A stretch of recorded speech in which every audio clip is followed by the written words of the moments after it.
ஆண்டவரை நோக்கி துதிக்கின்ற பொழுது பரிசுத்த ஆவியானவர் உங்களுக்குள்ளே நமக்குள்ளே பெரிய காரியங்களை செய்ய போதுமானவராக இருக்கிறார். அல்லேலூயா. எரிகோ கோட்டையை சுற்றிலும் கர்த்தருடைய நாமத்தை சொல்லி துதித்தார்கள். கடையாய் காணப்பட்ட எரிகோ கோட்டை இடிந்து விழுந்தது என்று வேதம் சொல்லுகிறது. ஆமென். அல்லேலூயா. ஆண்டவருடைய நாமத்தை பரிசுத்த ஆவியானவருடைய ஒத்தாசையோடு கூட நாம் துதிக்கின்ற பொழுது, ஸ்தோத்திரிக்கின்ற பொழுது, கர்த்தருடைய ஆவியானவர் உங்களுக்குள்ளே பெரிய காரியங்களை செய்ய போதுமானவராக இருக்கிறார். ஆமென். அல்லேலூயா. அல்லேலூயா. மாலை நேரத்திலும் சற்று நேரம் நாம் தியானிக்கும்படியாக ஒருவேளை எடுத்துக்கொண்ட ஒரு தலைப்பு, நீங்கள் அழைக்கப்பட்ட அழைப்பை பாருங்கள் என்ற வார்த்தையின் அடிப்படையிலே நாம் கர்த்தருக்கு சித்தமானால் நாம் வார்த்தை என்ன செய்ய போறோம், தியானிக்க போகிறோம். நீங்கள் அழைக்கப்பட்ட அழைப்பை பாருங்கள். உலக பிரகாரமாக நாம் பார்க்கின்ற பொழுது ஒரு ஸ்தாபனத்திலே பணி செய்கின்ற ஒரு மனிதன் தன்னுடைய எஜமானன் அல்லது தன்னுடைய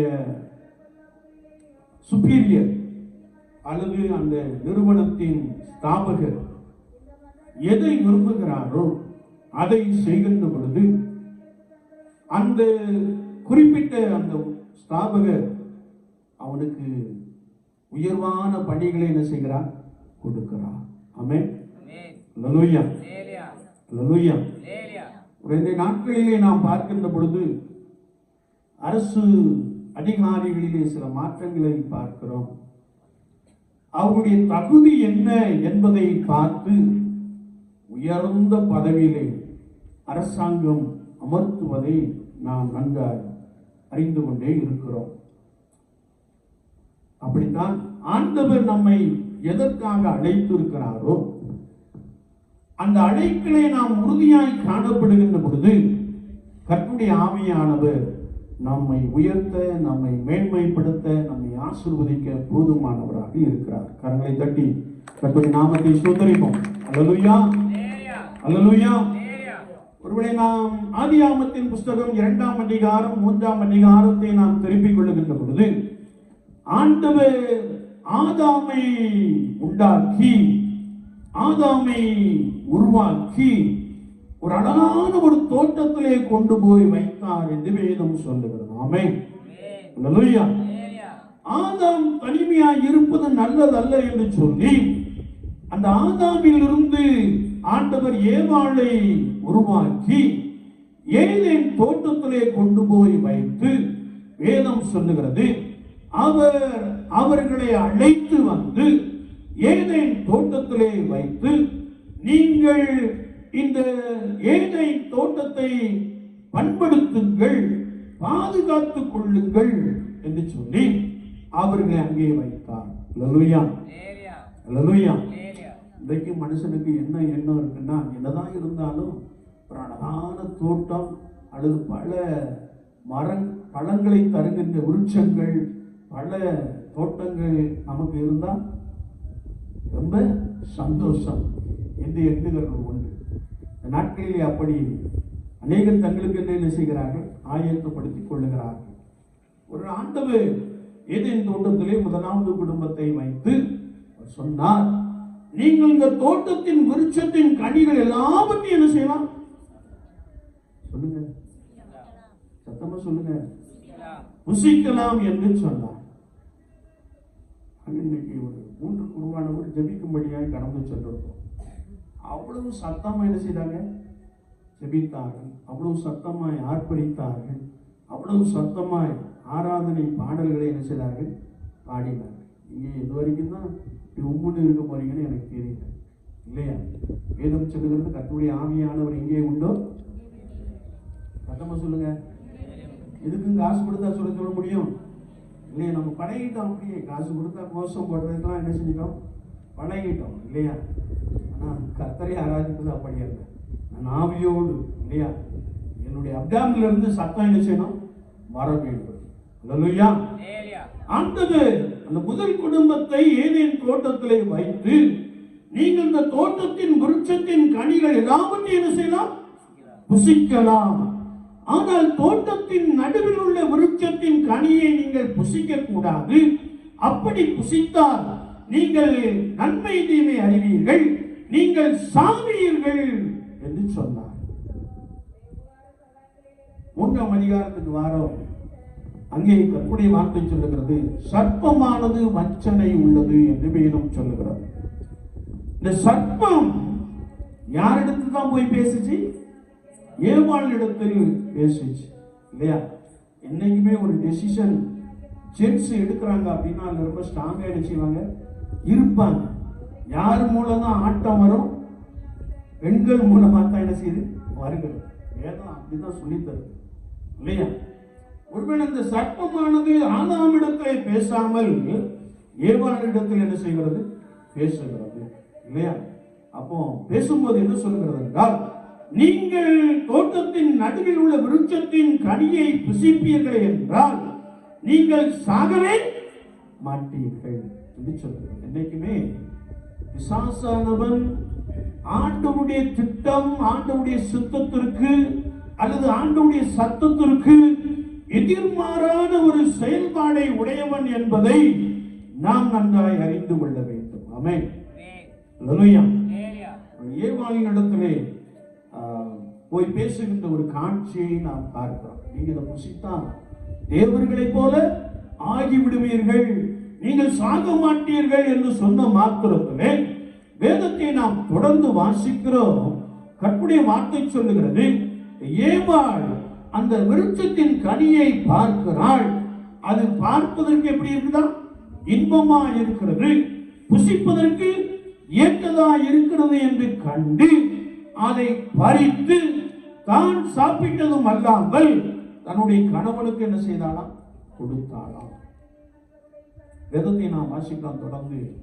ஆண்டவர் பகலின் குளிர்ச்சியான வேளையிலே ஏதேன் தோட்டத்தில் என்ன செய்தாராம்? உலாவி வந்தார். கரங்களை தட்டி கர்த்தருடைய நாமத்தை ஸ்தோத்திரிப்போம். அல்லேலூயா, அல்லேலூயா. என்னை கேட்டுக்கொண்டிருக்கிற என் அன்பு சகோதரனே, சகோதரியே, ஆதாம் ஏவாள் என்ற குடும்பம் தேவனுடைய சத்தத்தை கேட்டுக்கொண்டே இருந்த ஒரு குடும்பம். தேவன் அவர்கள் மத்தியிலே பிரசன்னராய் அவர் உலாவி வருகின்ற காட்சியை குறித்து நாம் பரிசுத்த வேதாகமத்திலே தெளிவாய் வாசிக்கிறோம். ஒருவேளை தேவனுடைய சத்தத்தை கேட்டுக்கொண்டிருந்த அவர்களுக்குள்ளே சர்ப்பத்தின் சத்தம் என்ன செய்தது? கேட்டது. வேதத்தை நன்றாய் நாம் ஆய்ந்து பார்க்கின்ற பொழுது இந்த முதல் குடும்பம் சர்ப்பத்தின் சத்தத்திற்கு என்ன செய்தது? செவி சாய்த்து விட்டது. என்னை கேட்டுக்கொண்டு இருக்கிற என் அன்பு தெய்வ ஜனங்களே, ஆண்டவர் நம்மோடு கூட பேசும்படியாய் நம்மை பரிசுத்தப்படுத்தி கர்த்தருடைய சபையிலே, கர்த்தரின் தோட்டத்திலே நம்மை கொண்டு வந்து வைத்திருக்கிறார். கரங்களை தட்டி கர்த்தருடைய நாமத்தை ஸ்தோத்திரிப்போம். அல்லேலூயா, அல்லேலூயா. நமக்கும் கர்த்தராகிய இயேசு கிறிஸ்துவுக்குள்ள உறவு எப்பொழுதும் சரியாய் காணப்பட வேண்டும் என்று சொல்லி அவர் நம்மோடு கூட பேசுகிறவர் என்று வேதம் நமக்கு தெளிவாய் கற்றுக் கொடுக்கிறது. ஆமென். அல்லேலூயா. நம்முடைய விசுவாச வாழ்க்கையிலே நான் நித்தமும் கர்த்தரின் சத்தத்தை கேட்டு நடக்கிற ஒரு ஜனமாய் நாம் காணப்பட வேண்டும் என்பதை குறித்து இந்த ஆதியாகமத்தின் புத்தகம் 3ஆம் அதிகாரத்திலே நாம் தெளிவாய் அறிந்து கொள்ள முடியும். ஆமென். அல்லேலூயா. ஆண்டவர் நம்மை எதற்கு அழைத்திருக்கிறார்? ஆண்டவர் நம்மை எதற்கென்று பரிசுத்தப்படுத்தி இருக்கிறார் என்றால், எனக்கும் இயேசு கிறிஸ்துவுக்குள்ள தொடர்பு, எனக்கும் இயேசு கிறிஸ்துவுக்குள்ள உறவு அது சரியாய் காணப்பட வேண்டும். அவர் நம்மோடு கூட பேசுகின்ற அந்த பரிசுத்தம் நிறைந்த ஒரு நபராய் நாம் காணப்பட வேண்டும். அவருடைய சத்தத்தை நாம் கேட்க வேண்டும் என்பதற்காக ஆண்டவர் உங்களை அழைத்திருக்கிறார். அல்லேலூயா, அல்லேலூயா. என்னையா புதுசா உன்னை அழைச்சிருக்கிறாரு, கூப்பிட்டிருக்கிறாருன்னு சொல்லிக்கிட்டு இருக்கீங்க. நாங்க ஏற்கனவே அப்படியே பரம்பரையை அனுப்பிச்சிட்டோம், வந்துட்டோம் அப்படின்னு சிலர் நினைக்கலாம். சிலர் ரட்சிப்பின் அனுபவத்தோடு கூட என்ன செய்யலாம்? வந்திருக்கலாம். சிலர் ரட்சிக்கப்பட்டு என்ன செய்யலாம்? வந்திருக்கலாம். ஒரு குறிப்பிட்ட சகோதரிக்காக, ஒரு அலையன்ஸ்க்காக நாங்கள் கொஞ்சம் பிரயாசப்பட்டு கொண்டே இருக்கிறோம். இன்றைக்கு அந்த சகோதரியுடைய மூத்த சகோதரி என்னோடு கூட பேசின பொழுது என்னுடைய தங்கை ரட்சிக்கப்பட்ட ஒரு மனிதன் தான் எனக்கு வருங்காலத்தில் என்ன செய்யணும், கணவனாய் வர வேண்டும் என்பதிலே ரொம்ப ஸ்ட்ராங்கா இருக்கிறான் அப்படின்னு சொன்னாங்க. அதனால நாம ஜெபிப்போம், கர்த்தர் எங்கேயாயிலும் அவருக்கு ஏற்ற ஒரு மனிதனை என்ன செய்திருப்பார், வைத்திருப்பார், ஜெபிப்போம் என்று சொன்னார். ஒருவேளை பிற சமயத்திலிருந்து ரட்சிக்கப்பட்ட ஒரு குடும்பம், ரட்சிக்கப்பட்ட ஒரு பெற்றோர், ரட்சிக்கப்பட்ட ஒரு பிள்ளைகள், ஒருவேளை ரட்சிப்பின் பாத்திரத்தோடு தேவனை தொழுது கொள்ளுகிற ஒரு மனிதன் தான் எனக்கு என்ன செய்யணும், அவ்வளவு ஸ்ட்ராங்கா இருக்கிறான், அவ்வளவு ஸ்ட்ராங்கா இருக்கிறான். நம்மள நிறைய பேர் ரட்சிப்புன்னா அது என்னையா, அது எங்கேயா கொடுக்காங்க அப்படின்னு கூட என்ன செய்யலாம், யோசித்து கொண்டு இருக்கலாம் இல்லையா? ஆனால் கர்த்தருடைய ஆவியானவர் நம்மை ஏன் இந்த பரிசுத்த யாக்கோபின் ஆலயத்திலே வைத்திருக்கிறார் என்றால், நீங்கள் கர்த்தருடைய சத்தத்தை என்ன செய்யணுமா, கேட்க வேண்டும். கர்த்தருடைய ஆவியானவர் உங்கள் மத்தியிலே உலாவி வர வேண்டும் என்ற ஒரு பெரிய நோக்கத்தோடு கூட அவர் உங்களையும் என்னையும் தெரிந்து கொண்டு பரிசுத்தப்படுத்தி அழைத்து வந்திருக்கிறார். கரங்களை தட்டி கர்த்தருடைய நாமத்தை ஸ்தோத்திரிப்போம். அல்லேலூயா, அல்லேலூயா. என்னை கேட்டுக்கொண்டு இருக்கிற அன்பு சகோதரனே, சகோதரியே, கர்த்தருக்காக நீங்கள் வைராக்கியமாய் எழுந்து நிற்கின்ற பொழுது உங்களுக்குள்ளே ஒரு சத்தம் கேட்கப்படும். அது சர்ப்பத்தின் சத்தமா என்ன செய்யும், இருக்கும். மனுஷிக சத்தம் என்ன செய்யலாம், என்ன செய்யலாம், கேட்கலாம் இல்லையா? உங்களை கைட் பண்றது யார், பரிசுத்த ஆவியானவரா? நான் ஆண்டவருடைய சத்தத்தை கேட்டு நடக்கிற ஒரு மனிதனாய் மனுஷியாய் காணப்படுகிறேனா, அல்லது என்னோடு கூட பயணித்துக் கொண்டிருக்கின்ற ரட்சிக்கப்படாத ஒரு நபரின் சத்தத்தை கேட்டு நடக்கிற ஒரு நபராய் காணப்படுகிறோமா? அப்படி என்றால் வேதம் சொல்லுகிறது, கர்த்தருடைய சத்தத்திற்கு மாறாக உங்களுக்குள்ளே ஒரு சத்தம் கேட்கப்படுமே என்றால் அது சர்ப்பத்தின் சத்தம் இல்லையா?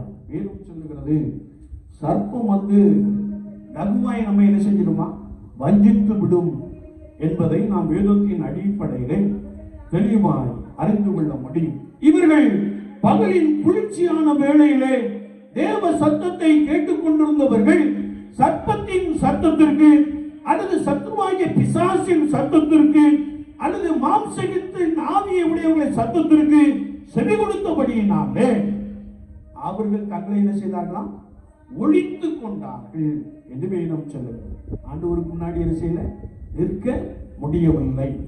என்னைக்கு ஒரு மனிதன் பாவம் செய்கிறானோ, என்னைக்கு ஒரு மனுஷி பாவம் செய்கிறார்களோ, அவர்கள் தேவ பிரசன்னத்தை இழந்தவர்களாக, தேவனோடு கூட பேசுகின்ற அந்த உறவை இழந்தவர்களாக, ஒருவேளை தங்களை ஒழித்துக் கொள்ளுகிறவர்களாக இருக்கிறார்கள் என்பதை குறித்து வசனம் நமக்கு தெளிவாய் கற்றுக் கொடுக்கிறது. ஆமென், அல்லேலூயா. கர்த்தருடைய ஆவியானவர் சொல்லுகிறார், நீங்கள் தேவ சத்தத்தை கேட்கும்படியாய் கர்த்தர் உங்களை அழைத்திருக்கிறார். விசுவாசிக்கிறவங்க சத்தமா கரங்களை வைத்து அல்லேலூயா சொல்லலாமா? அல்லேலூயா, அல்லேலூயா. நீங்கள் ஒவ்வொரு நாளும் கர்த்தருடைய சத்தத்தை கேட்கும்படியாய் கர்த்தர் உங்களை பரிசுத்தப்படுத்தி அழைத்து இந்த மகிமையான ஆலயத்திலே வைத்திருக்கிறார் என்று வேதம் சொல்லுகிறது. ஆமென். நான் யாருடைய சத்தத்தை கேட்கிறேன்? நான் யாருடைய சத்தத்தை கேட்கிறேன்? ஆண்டவர் நம்மிடத்திலே பலவிதமாக பேசுகிறார். வேதத்தை வாசிக்கும் போது அவர் நம்மோடு கூட என்ன செய்கிறார், பேசுகிறார். நாம் ஜெபிக்கின்ற பொழுது தரிசனங்களை கொடுத்து அல்லது தேவனுடைய ராஜ்யத்திற்கு இந்த சொப்பனங்களை கொடுத்து நம்மோடு கூட என்ன செய்கிறார், பேசுகிறார். சில வேளைகளிலே கர்த்தருடைய பரிசுத்தவான்களை உங்கள் மத்தியிலே அழைத்து வந்து உங்களோடு கூட வார்த்தையின் மூலமாக என்ன செய்கிறார், பேசுகிறார். ஆனால் அப்படி தேவ ஆவியானவர் நம்மோடு கூட பேசுகின்ற பொழுது நான் தேவனுடைய சத்தத்தை கேட்டு அவருடைய சித்தத்தை செய்கிற ஒரு கர்த்தருடைய விசுவாசியாய் காணப்படுகிறோமா? தேவ சத்தம் நம்முடைய காதுகளிலே தொனித்துக் கொண்டு இருக்கிறதா என்பதை குறித்து நாம் மிகுந்த கவனம் உடையவர்களாக இருக்க வேண்டும். ஆண்டவர் அதற்கென்றே நம்மை பரிசுத்த ஜனமாய் அழைத்து இந்த பரிசுத்த யாக்கோபின் ஆலயத்தில் என்ன செய்திருக்கிறாரா, வைத்திருக்கிறார். நீங்கள் தேவ சத்தத்தை கேட்க வேண்டும் என்றால் நீங்கள் ஒவ்வொரு நாளும் கர்த்தருக்கு இந்த பரிசுத்தத்தோடு கூட காணப்படுகின்ற பொழுது பாவம் இல்லாதபடிக்கு நான் தேவ பிரசன்னத்திற்குள்ளே பலமாய் வாடுகின்ற பொழுது ஆண்டவர் நம்மோடு கூட பேசுகிறவராக இருக்கிறார். அல்லேலூயா, அல்லேலூயா. ஆண்டவர் நம்மோடு கூட பேசுகிறவராக இருக்கிறார். நாமெல்லாம் சாதாரணமான ஆட்கள் அல்ல. ஆமென். நாமெல்லாம் யாரு சொல்லுங்க? நாமெல்லாம் யாரு? அசாதாரணமான ஆட்கள். நான் தேவ சத்தத்தை கேட்கும்படியாய் கர்த்தருக்குள் பிறந்தவன். நான் தேவ சத்தத்தை கேட்கும்படியாய் கர்த்தருக்குள் பிறந்தவள் என்ற எண்ணம் நமக்குள்ளே பலமாய் என்ன செய்யணுமா? காணப்பட வேண்டும். அல்லேலூயா, அல்லேலூயா.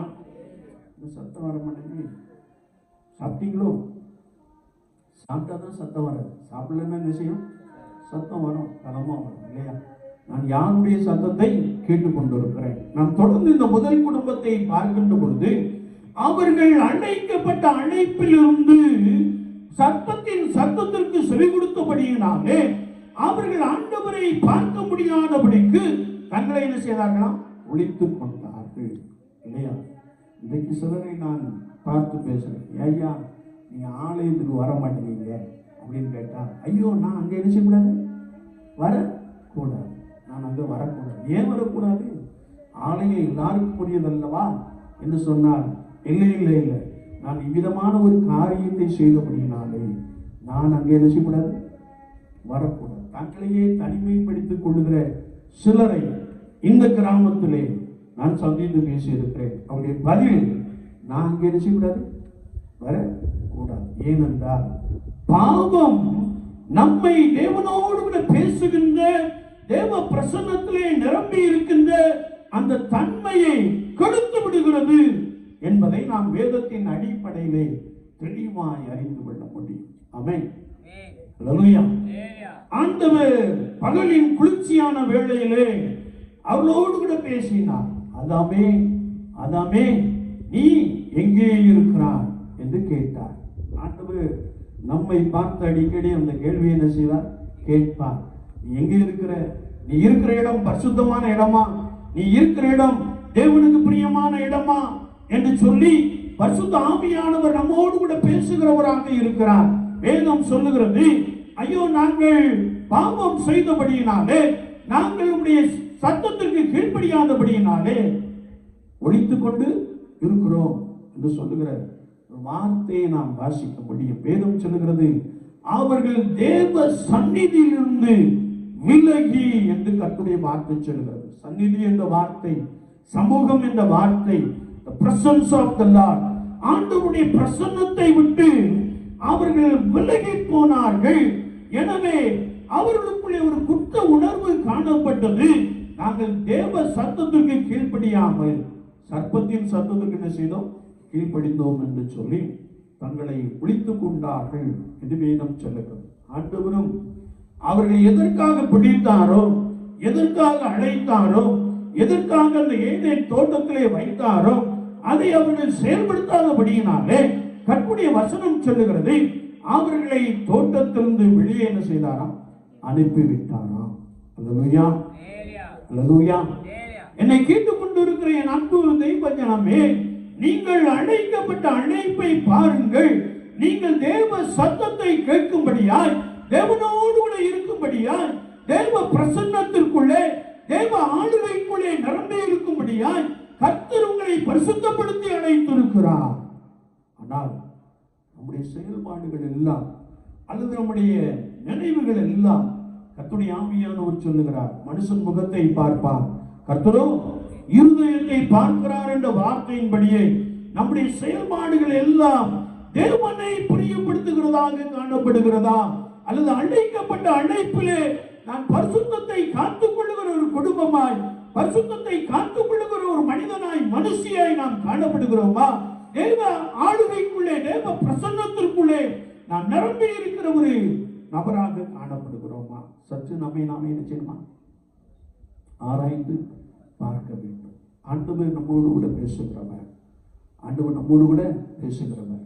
நான் அழைப்பிலே உறுதியாக இருப்பேன் என்றால், நான் கர்த்தர் என்னை எப்படி அழைத்தாரோ, எதற்காக அழைத்தாரோ, அந்த அழைப்பிலே நான் ரொம்ப உறுதியாக இருப்பேன் என்றால் கர்த்தருடைய ஆவியானவர் உங்களோடு கூட என்ன செய்வாரா? பேசுவாராம். அல்லேலூயா, அல்லேலூயா. ஆண்டவர் எல்லாரோடு கூட பேசுவார் இல்லையா? சவுல் தேவனுடைய சித்தத்திற்கு மாறாக ஓடிக்கொண்டிருந்தான்.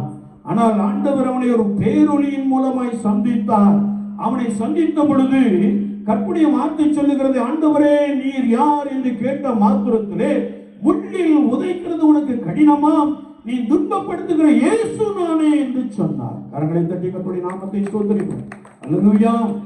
தேவனுடைய திட்டத்திற்கு மாறாக ஓடிக்கொண்டிருந்த ஒரு மனிதனை கர்த்தருடைய ஆவியானவர் சந்தித்தாரே என்றால், நீ தேவனோடு கூட இருக்க பழகிக் கொள்ளுகின்ற பொழுது, நீ அவருடைய பிரசன்னத்திற்குள்ளே பலமாய் காணப்படுகின்ற பொழுது, கர்த்தருடைய ஆவியானவர் நித்தமும் உன்னோட கூட பேசி உன்னை வழிநடத்த போதுமானவராக இருக்கிறார். அல்லேலூயா. நான் யாருடைய சத்தத்தை கேட்கிறேன்? நான் யாருடைய சத்தத்தை கேட்கிறேன்? ரொம்ப கவனமா இருக்கணும் இல்லையா? உலகத்தில் அநேக வழிகள் உண்டு, உலகத்தில் அநேக ஆலோசனைகள் உண்டு. ஆனால் எனக்கு கொடுக்கப்படுகிற ஆலோசனை அல்லது என்னை வழிநடத்துகிற அந்த அனுபவத்திலே தேவ சித்தம், தேவ சத்தம் அதிலே காணப்படுகிறதா என்பதை நான் ஆராய்ந்து பார்த்து கர்த்தருடைய சத்தத்தை கேட்கிற ஒரு மனிதனாய், மனுஷியாய் நாம் இருக்க வேண்டும் என்று வேதம் சொல்லுகிறது. அல்லேலூயா. ஒருவேளை நான் சத்தத்திற்கு செவி கொடுப்பேனே என்றால், நாமும் தேவ சமூகத்தில் என்று என்ன செய்கிறோமா? விலகி விடுவோம். தேவ பிரசன்னத்திலிருந்து விலகி விடுவோம். தேவ சன்னதியிலிருந்து விலகி விடுவோம் என்பதை குறித்து வசனம் நமக்கு தெளிவாய் கற்றுக் கொடுக்கிறது. ஆண்டவர் உங்களை என்னையும் பரிசுத்தப்படுத்தி நம்மை கர்த்தருடைய சபையிலே வைத்திருக்கிறார். இதிலே நான் தேவனுடைய சத்தத்தை கேட்கிற ஒரு நபராக இருக்கிறோமா? சற்று நம்மை நாமே ஆராய்ந்து பார்ப்போம். ஒருவேளை நான் தேவனுடைய சத்தத்தை கேட்கின்ற பொழுது அவர் நம்மத்திலே உலாவி நம்மோடு கூட பேசி நம்மை நன்றாய் நடத்திவிட போதுமானவராக இருக்கிறார். கரங்களை தட்டி கர்த்தருடைய நாமத்தை ஸ்தோத்திரிப்போம். அல்லேலூயா. ஒருவேளை அவர் உங்களோடு கூட பிரசன்னராய் இருக்கின்ற பொழுது, நீங்கள் நினைப்பதற்கும் வேண்டிக் கொள்வதற்கு மேலான நன்மைகளை கொடுத்து உங்களை பலமாய் ஆசீர்வதிக்க போதுமானவராக இருக்கிறார். அல்லேலூயா.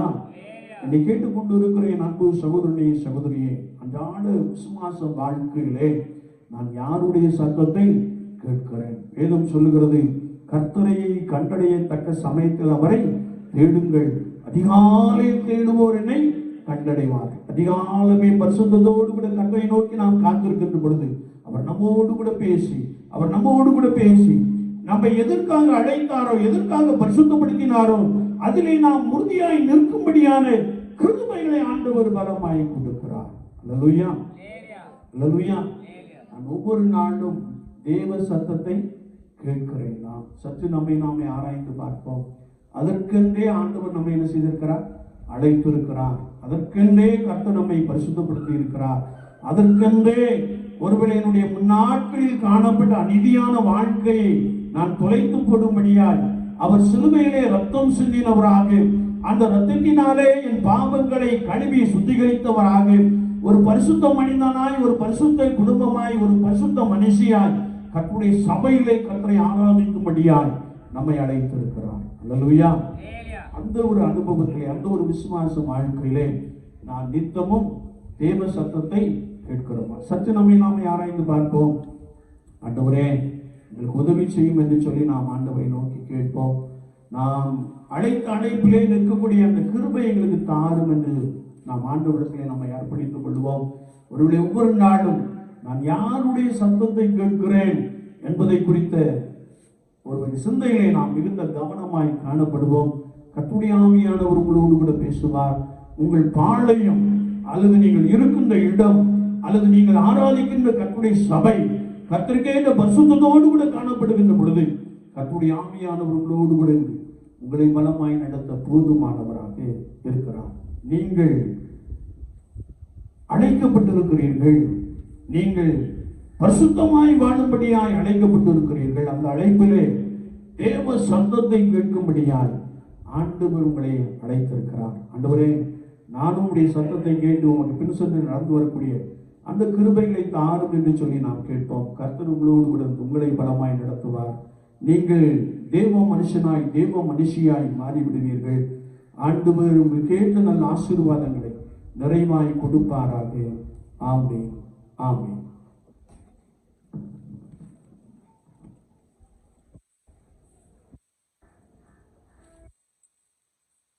காரியத்தை பார்ப்பதற்காக நாம் விளங்குவோம். கொலோசியர் நிலையிலே 418வது பாடல். பகுதி எல்லோ கொலோசியர் நிலையிலே 418வது பாடல்.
நேசிக்கிற நல்ல ஆண்டவரே, இந்த வேலைக்காக நாங்கள் உமக்கு ஸ்தோத்திரம் செலுத்துகிறோம்.